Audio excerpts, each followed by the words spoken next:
Mesdames, Mesdemoiselles, Messieurs, fidèles téléspectateurs et fidèles auditeurs, nous vous disons merci parce que vous êtes très nombreux à nous regarder, mais aussi à nous suivre. C'est bien votre émission Fiscalité et Développement, et comme vous le savez, chaque semaine, nous vous parlons effectivement de la fiscalité, nous vous donnons l'importance des impôts que vous payez, et puis nous vous disons toujours que c'est mieux de payer l'impôt parce que celui qui paye son impôt fait effectivement un devoir, l'accomplit un devoir, c'est ce devoir-là que nous appelons un devoir civique. Donc celui qui paye l'impôt accomplit un devoir civique. Donc nous nous retrouvons encore une fois de plus aujourd'hui, c'est pour parler effectivement des impôts.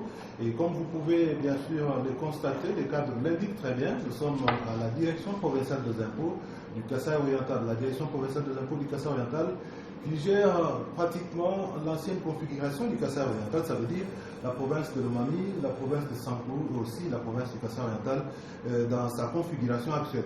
Donc nous parlons aujourd'hui des impôts parce que nous connaissons déjà l'importance des impôts, nous autres, et nous voulons que tout le monde puisse comprendre que c'est important de pouvoir payer les impôts. D'ailleurs, il faudrait que je dise que quand vous regardez le chef de l'État, Félix Antoine Tshisekedi Tshilombo, ce qu'il fait aujourd'hui, il faut vous dire que c'est de l'argent qui vient pratiquement de vous, population, parce que vous avez payé les impôts.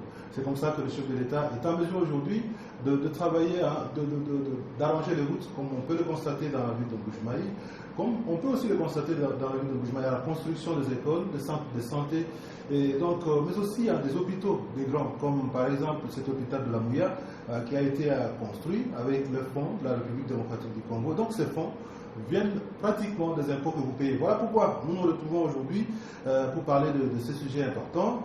Mais je rappelle que nous sommes au mois d'août.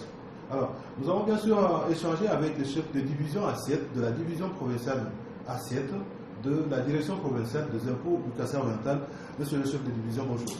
Bonjour, monsieur le journaliste.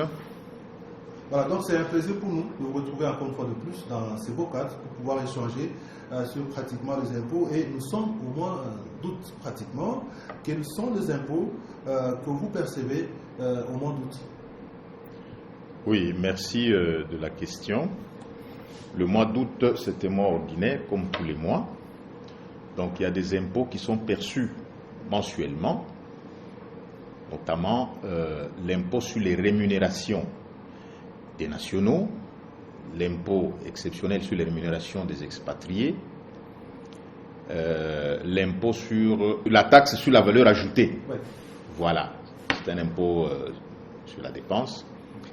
Donc la TVA, en sigle. Il y a aussi l'impôt mobilier. L'impôt mobilier, c'est un impôt sur les revenus des capitaux investis, des capitaux mobiliers qui sont investis. Donc ce sont là les impôts que nous percevons chaque mois. Et l'échéance pour tous ces impôts-là, c'est le 15 de ce mois ici.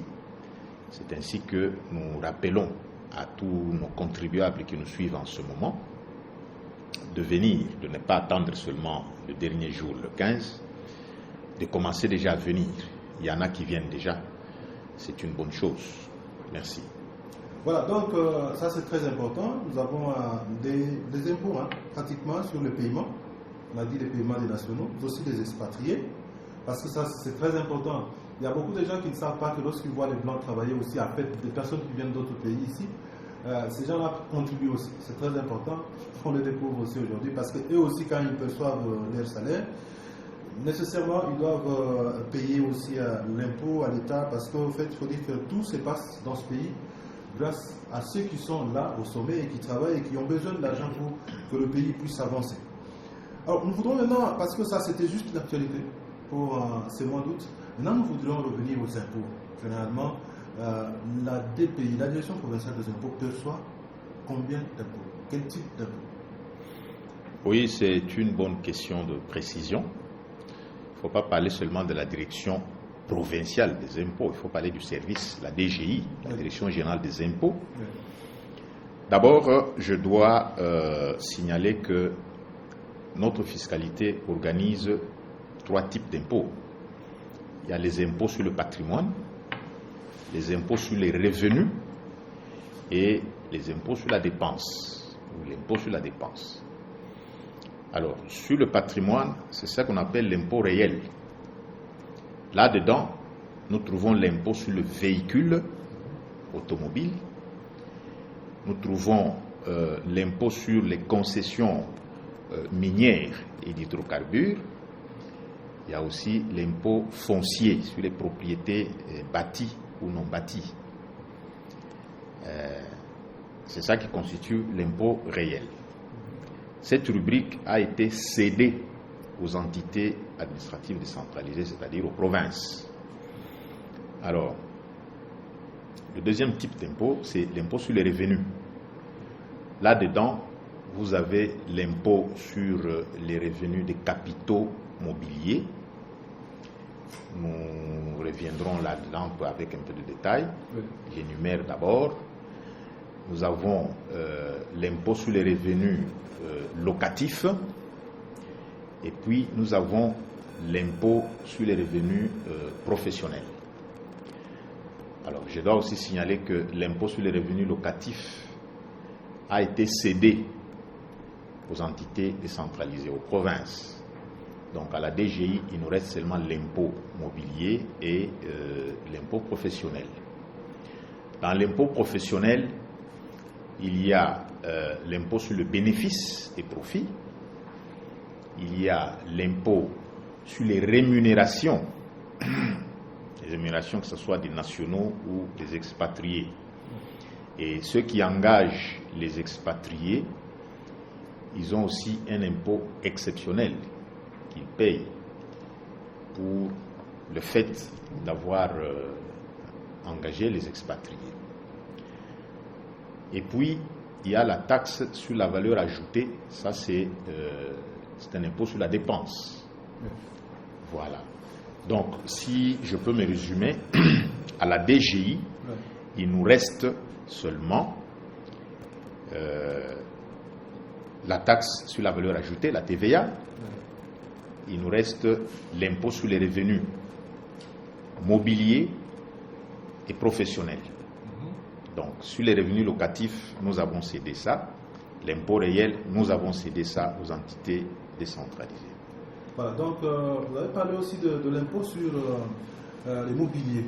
C'est ça que vous détenez maintenant? Non, ce n'est pas l'impôt sur le mobilier. Oui.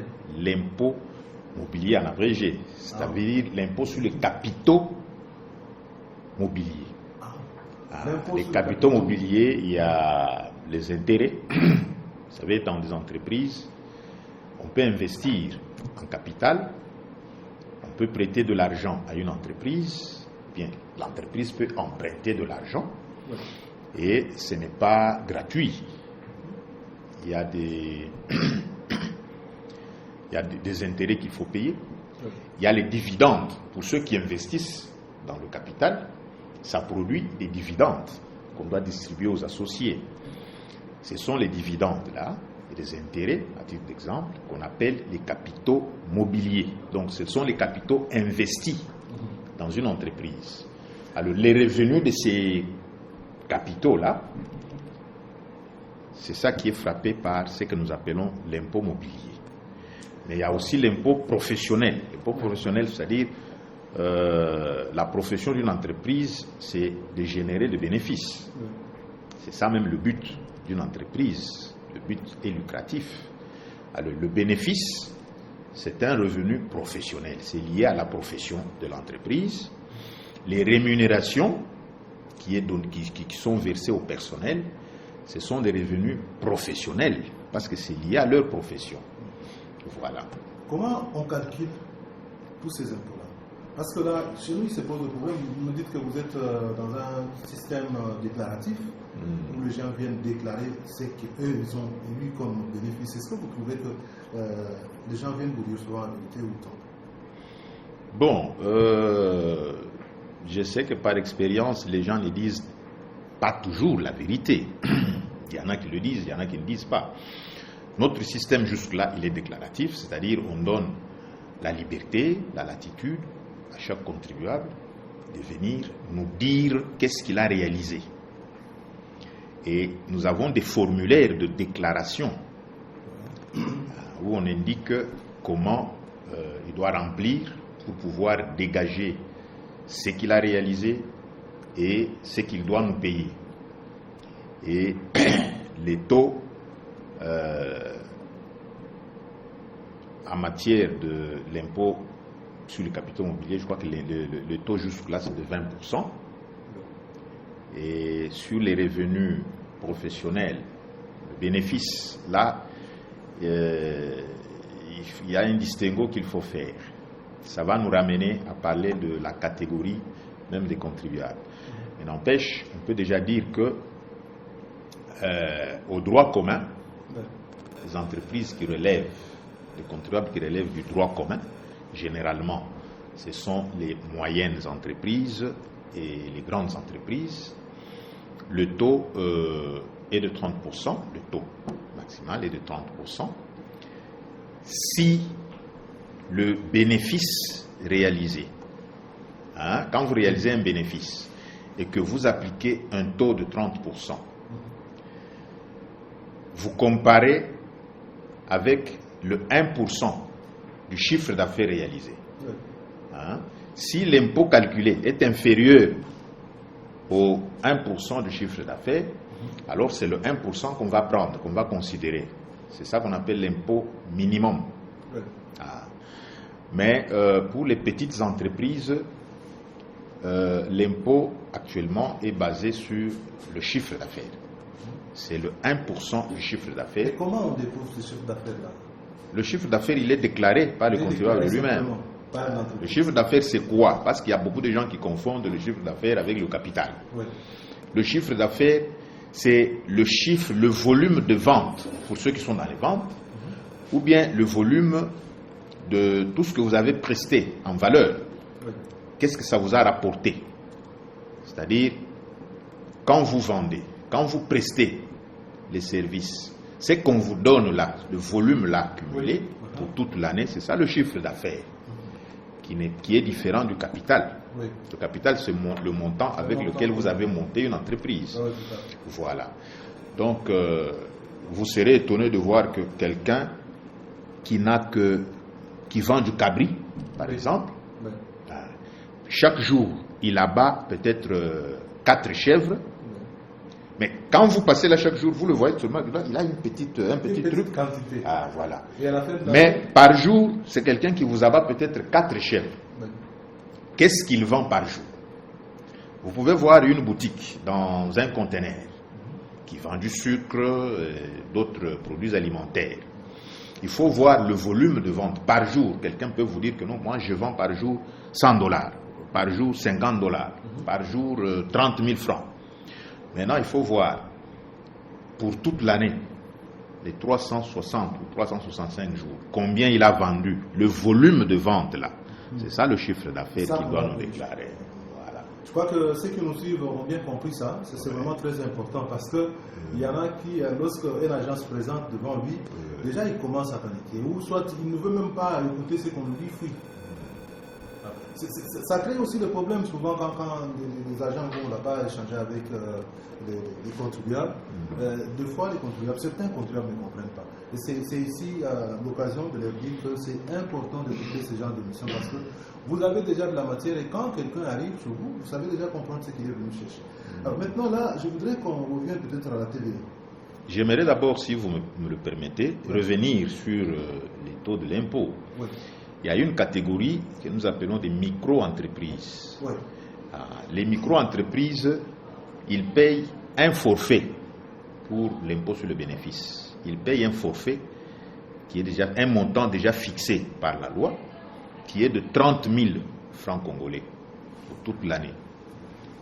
Donc, eux, ils n'ont pas de problème d'un taux proportionnel, non. Ouais. Quel que soit le chiffre d'affaires, dans la fourchette là, c'est pourquoi il nous faut parler aussi de la catégorie des entreprises. Ouais. Là, on peut quand même parler aussi, avant de parler de la TVA, je pense que c'est important, vous puissiez aborder déjà cette question de catégorie. C'est important, oui. Nous avons, je peux dire, 3 grandes catégories d'entreprises. Nous avons les entreprises de petite taille, nous avons les entreprises, les moyennes entreprises, et nous avons les grandes entreprises. Une entreprise de petite taille, c'est quelle entreprise? Alors, l'entreprise de petite taille, il y en a de 2 sortes.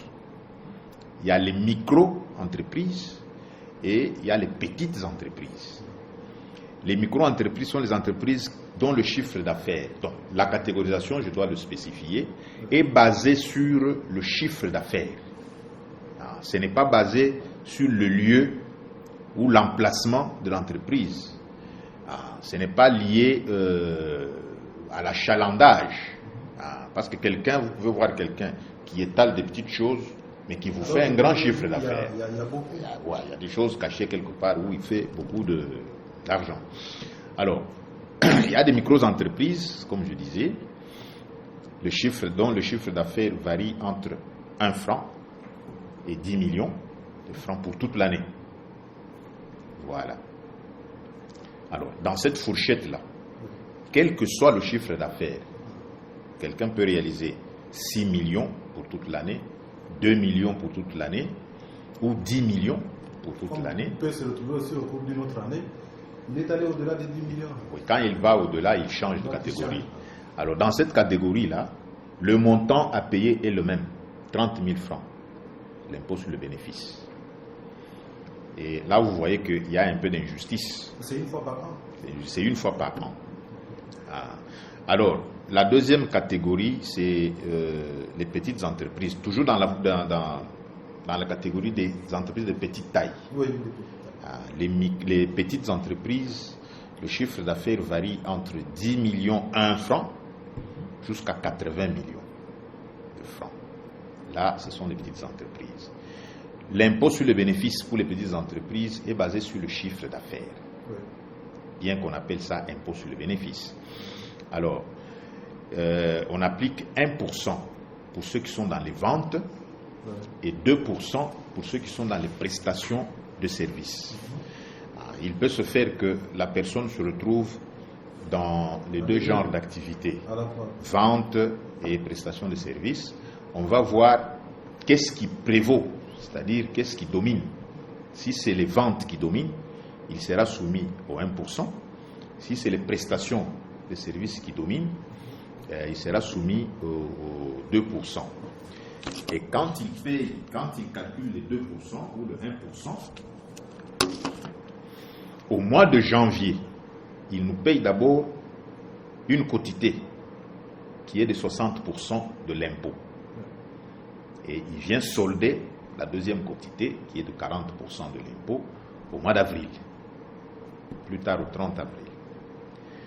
Maintenant, la deuxième catégorie, du moins la troisième catégorie, c'est les moyennes entreprises. Alors, les moyennes entreprises, il y a aussi le problème de gestion de ces entreprises-là. Oui. Les entreprises de petite taille sont gérées dans ce que nous appelons les centres d'impôt, les centres d'impôt synthétiques, CIS en abrégé. C'est à ce niveau-là qu'ils sont gérés. Et ils ne sont pas soumis, ils ne sont pas assujettis à la TVA. Vous comprendrez pourquoi. Alors, les moyennes entreprises sont gérées au niveau des directions provinciales, dans ce que nous appelons les sièges modélisés, ça ce sont des termes internes, ou alors au niveau des CDI, au niveau des centres des impôts. Il y a des provinces où il existe déjà des services qu'on appelle centres des impôts ou CDI en abrégé. C'est comme à Kinshasa, comme à Lubumbashi, dans le Bas-Congo, je crois aussi dans le Nord Kivu. C'est là qu'on gère les moyennes entreprises. Alors, il y a les grandes entreprises qui sont gérées présentement par une seule direction, qu'on appelle la direction des grandes entreprises, qui est basée à Kinshasa. Donc, quel que soit le lieu où se trouve une grande entreprise, il est géré là-bas. Elle est gérée à Kinshasa. Il ne peut pas. Par exemple, si aujourd'hui la NIBA commence à bien fonctionner, ça commence à tourner quand même très bien. Donc, ce ne serait pas ici où on va gérer, ça va être Kinshasa. Oui. Oui. Ils peuvent aller là-bas. Mais il y a des réformes en cours. Je peux même en parler. Il y a des réformes. Il y aura plusieurs directions des grandes entreprises. Donc, dans les provinces où il y a ces entreprises-là, on peut y placer, c'est comme dans le loi là-bas par exemple, Ouais. on peut placer une direction des grandes entreprises pour gérer toutes les entreprises qui sont là-bas. Donc pour qu'il n'y ait plus de monopole seulement à Kinshasa. Oui. Et il y aura aussi des directions qui vont gérer les moyennes entreprises et les directions qui vont gérer les entreprises de petite taille. Ce qui fait que dans une province, vous pouvez vous retrouver avec 2 directions des impôts. Une direction des moyennes entreprises, une direction des entreprises de petite taille. Ou même 3. Une direction des grandes entreprises, des moyennes entreprises et des entreprises de petite taille. Mais, alors, selon vous, pourquoi la direction générale a préféré que les grandes entreprises ne soient gérées qu'à Kinshasa? Y a-t-il des raisons? Oui, il y a des raisons. Avec les réformes actuelles, nous avons ce qu'on appelle le principe de l'interlocuteur unique. On voudrait que ces entreprises-là aient un seul interlocuteur pour éviter les tracasseries à gauche, à droite. C'est sur base de ce principe-là. Donc, nous sommes pratiquement au mois d'août et nous avons un problème. On voudrait avoir un peu plus de précision sur la TVA. On en parle beaucoup. Lorsque j'ai suivi, en tout cas, différentes interventions du directeur général, que nous saluons en passant, il a montré que la TVA avait produit beaucoup d'argent. Ça fait pratiquement 2 ans.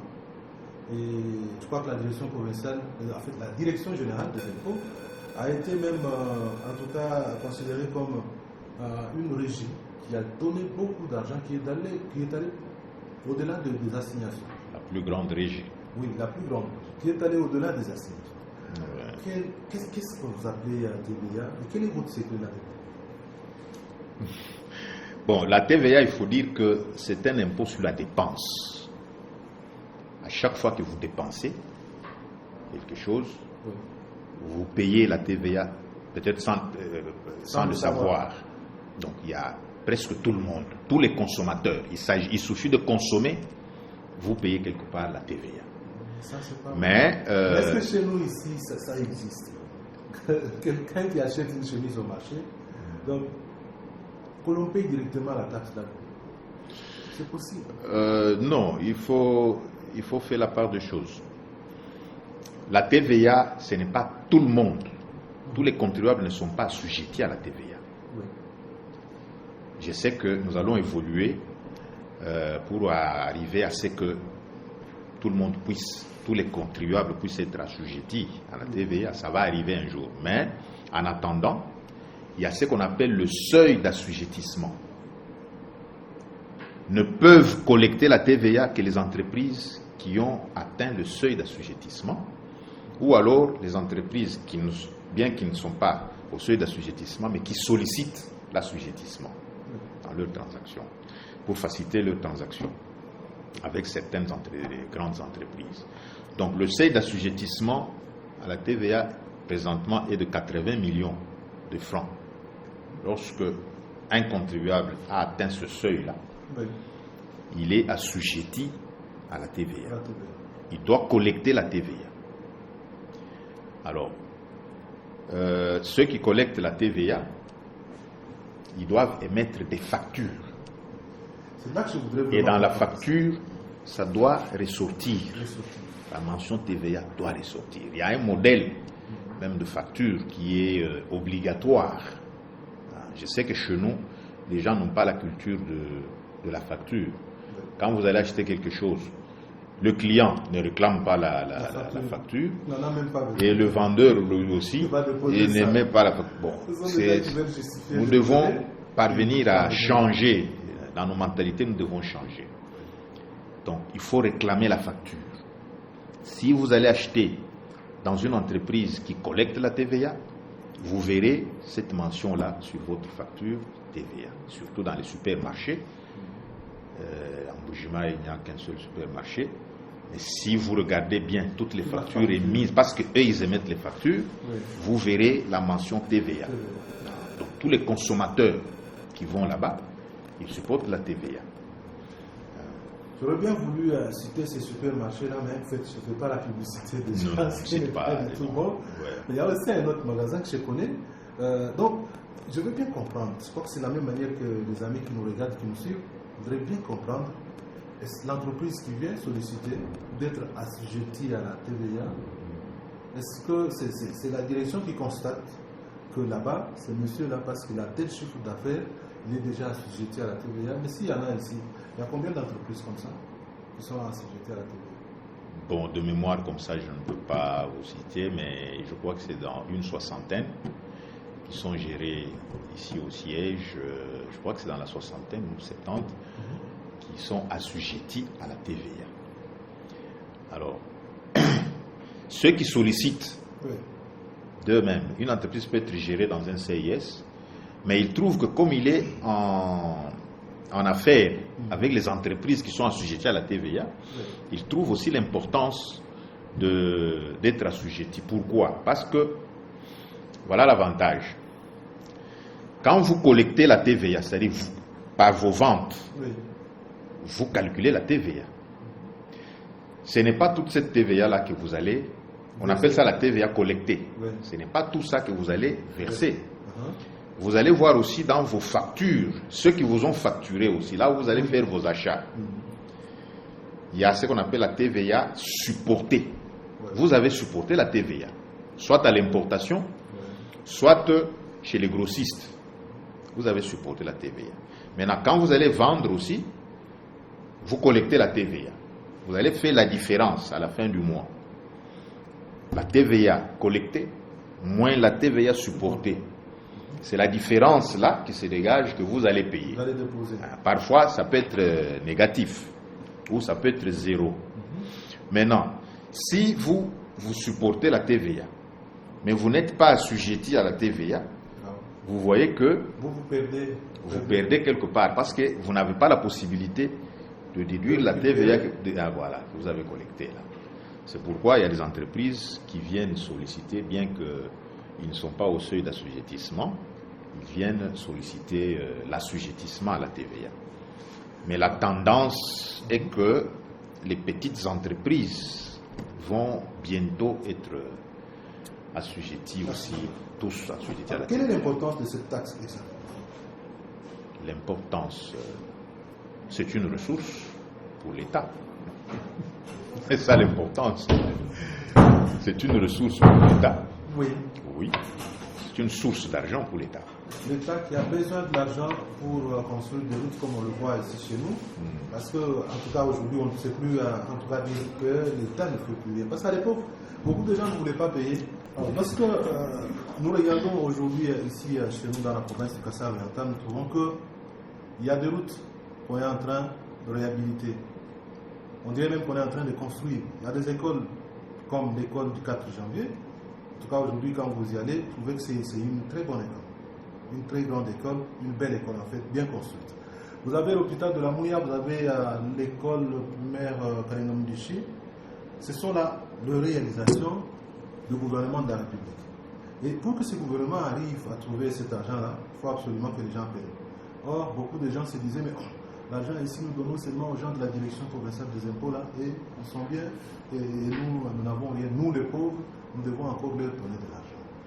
Qu'est-ce que vous dites à ces Congolais qui doivent donner au gouvernement les moyens de sa politique et qui hésitent? Oui, les gens doivent comprendre ceci. L'argent des impôts qu'ils payent, ce n'est pas l'argent de la DGI, c'est l'argent du trésor public. Ça va tout droit dans le trésor public. C'est pourquoi j'aimerais qu'on organise aussi une émission sur ça. C'est pourquoi la DGI n'est plus autorisée à percevoir de l'argent. Oui. Le contribuable est appelé à aller payer lui-même dans une banque ou bien dans une institution financière agréée par la Banque centrale. Il doit remplir sa déclaration, calculer le montant à payer et aller lui-même verser ce montant-là et obtenir les preuves de paiement.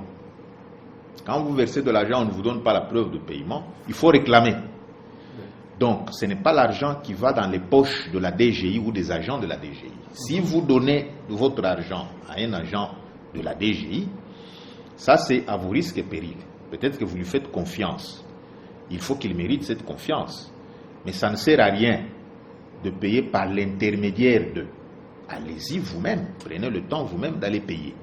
Et arrêtez, cessez de penser que l'argent que vous versez des impôts, c'est l'argent qui va dans les poches de la DGI. Non, la DGI, les agents de la DGI ont une rémunération.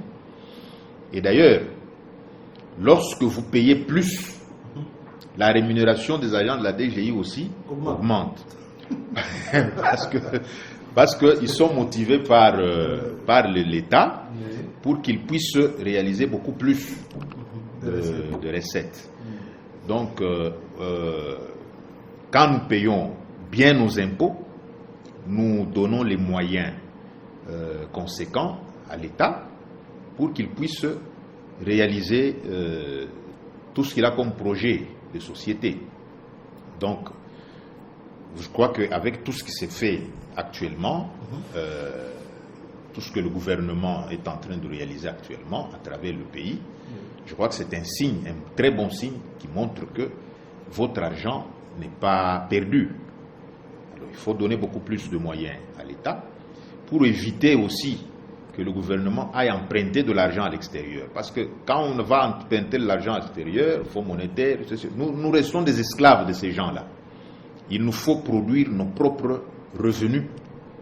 Et la meilleure façon de les produire, c'est de payer correctement les impôts.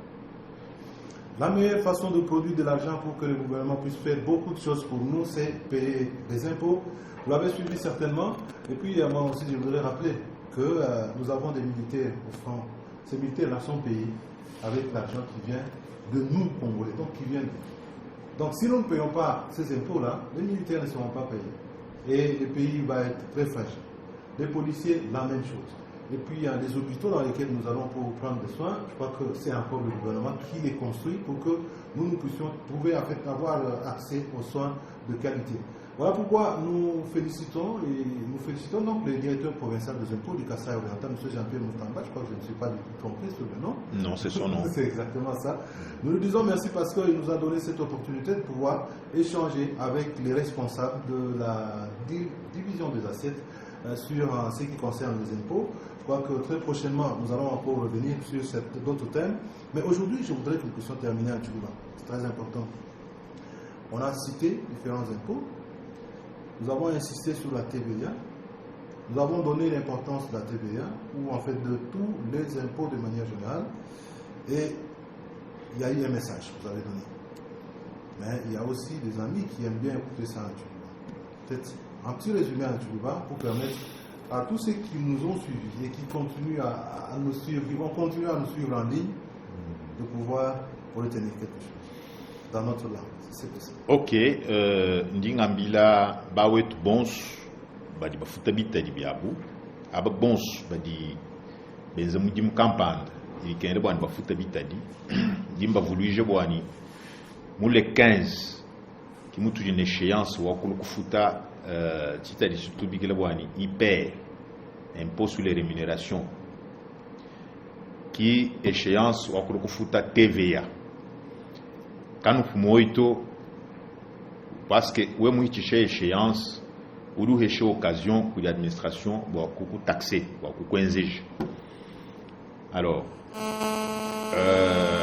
bitadi tunvijibwani wambula matadi wetu kwetai mushindu wa kutwenzela midimu mishilishilana mu musoko wetu wa mushindu wa kufuta ibene muri mubenda wa mushindu wa ku assurer sécurité wa bantu ni bintu byabo bibikene mbula matadi ikale ni moyen uri mukile henyi moyen uri mukile kubita dibitu tufuta impôt ni matax kibwalukai mwena ntande yonsu uri munanga di musoku wenda uri munanga di tunga dienda uri musoku to fumwa di tunga mpanda bwani midimu ye kumpala bibikenela afuta bita dibienda mushindu dibikenela bita di kabena bafuta ukahesha agent wa DGI ukamuhesha makuta bwa bita di to wewe nkayeb hadi wenze declaration web uriuya mwetumune mu mbujima itudi ni Cadeco udi installé mu ku DGI uriye kudi Cadeco ufuta makuteba bakuhesha preuve de paiement bakuhesha mukanda uduleje bwani uri mufuta chitalishe katwena basoma lwa kufidila makuta munjila anyi kuhesha bantu wo ndako kamfutile to ndako nkayebu difutila anyi utuma mwene mudi muweba muntu udi nende sur wani hadi ufuta bamuhesha mikanda yende mikanda uduleje bwani uri mufuta walukila ukuhesha mikanda yi nanku ndi ngele ba wetu bonsu twasekidila et puis me profiter hanbo ku kwela mfumwanyi wa mudimu directeur Mutamba directeur provincial wa impôt okumwela kabidi kalumbandi mushindu mumpesha occasion wa kulokunudi wa kunuvulije malu onswa twasekidila